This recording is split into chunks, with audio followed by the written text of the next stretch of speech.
time to garden.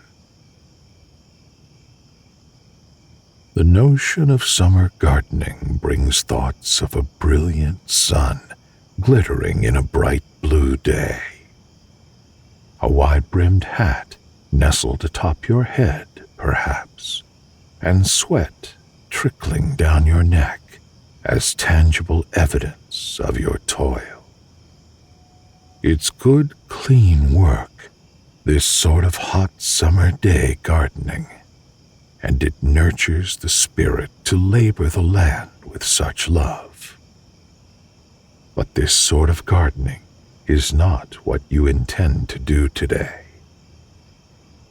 Today, you let the sun rise past its peak and bleed away into a fiery sky.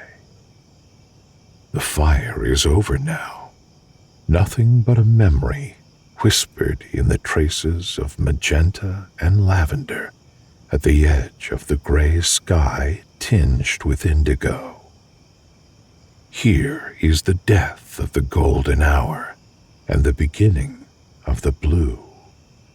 Here is the first stage of twilight, soon to fall into dusk.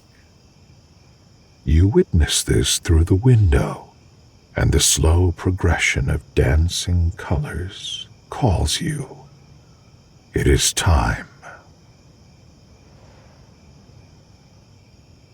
From the warm darkness in the top drawer of your nightstand, you retrieve a simple plastic bag. Within the bag is a damp paper towel, aged for some 4 or 5 days. Tucked away in this muggy environment are seeds gathered from wild sunflowers off the side of the road. You are not a conventional gardener.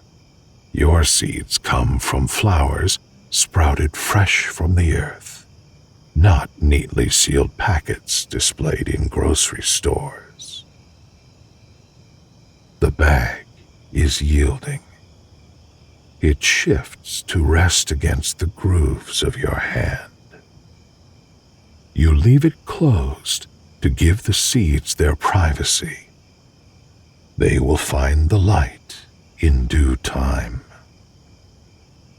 You tread the well-worn path through your house to the back door, swing it open, and step out barefoot into the gloaming.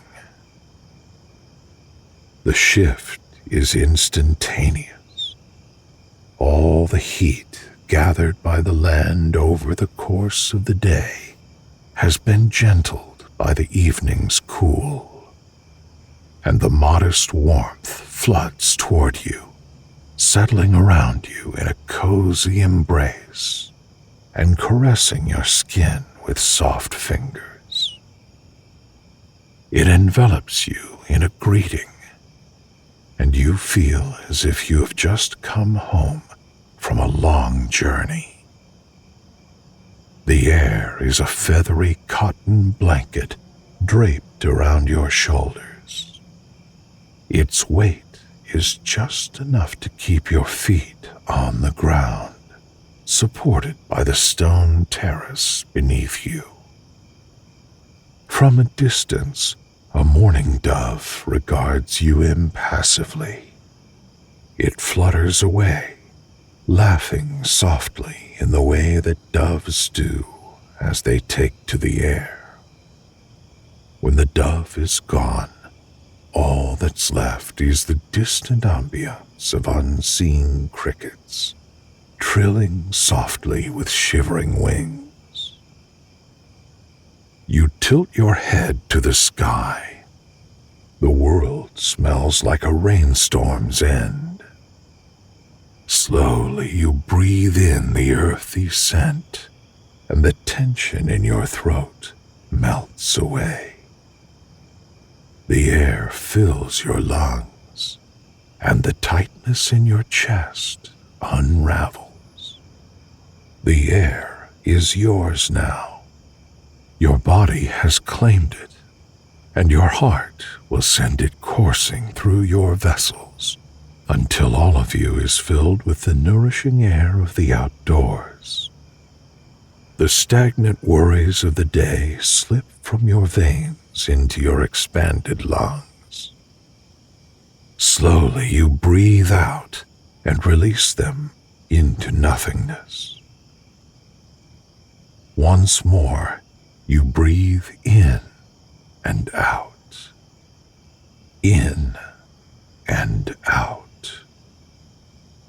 Each breath out dissipates the thoughts roiling in your stomach, your chest, your throat. Each breath in fills your body with quiet strength and peace. You step from the terrace into the expanse of grass ahead. The soil beneath is spongy, light, and just the slightest bit damp. There is nothing between the skin of your feet and the grass, but the grass is soft, velvety, and you have taken care to clear the backyard of its rougher weeds. Ah, there. The tangle of crabgrass in the midst of the gentler variety of velvety grass. You place the plastic bag of sunflower seeds in your hand to the side, just for a moment. You bend down and sink your fingers into the soil around the tangle.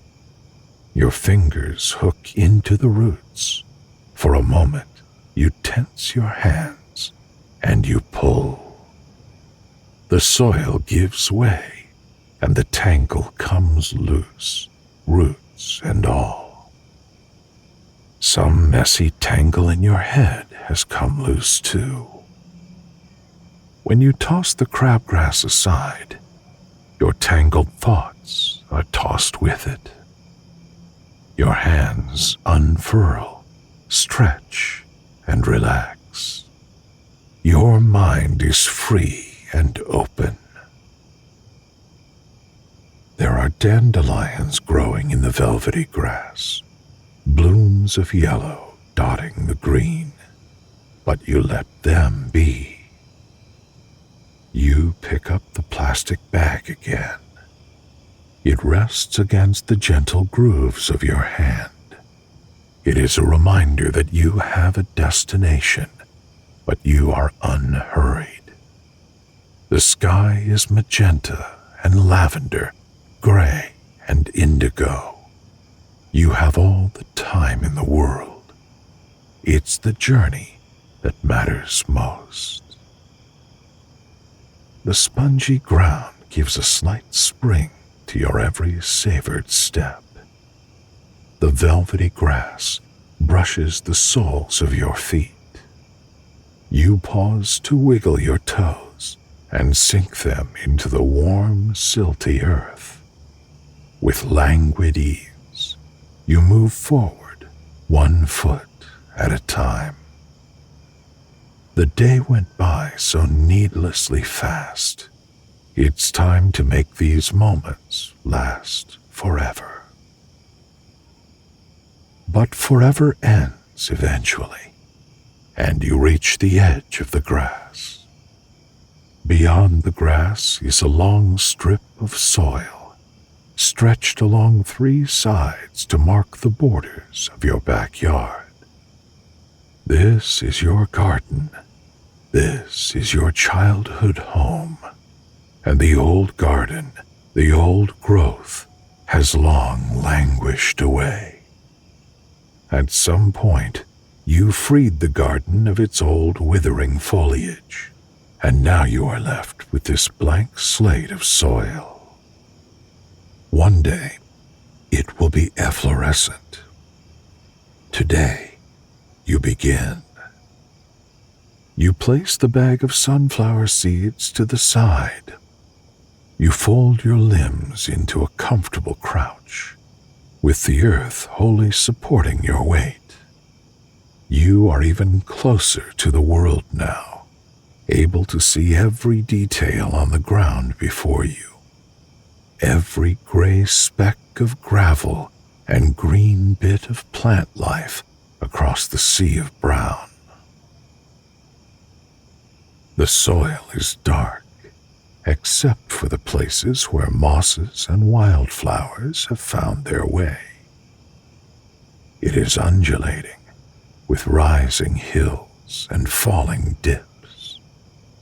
Most of the dips contain yesterday's rain, miniature basins with water so pure and clear that you could cup it in your hands and drink to quench your thirst. One dip has tiny pony's foot plants growing in its depths, a miniature forest immersed in an atmosphere of rainwater. You reach towards a spot that's free of both plant life and water. This is where you will grow your sunflowers, the first residence of your garden to be.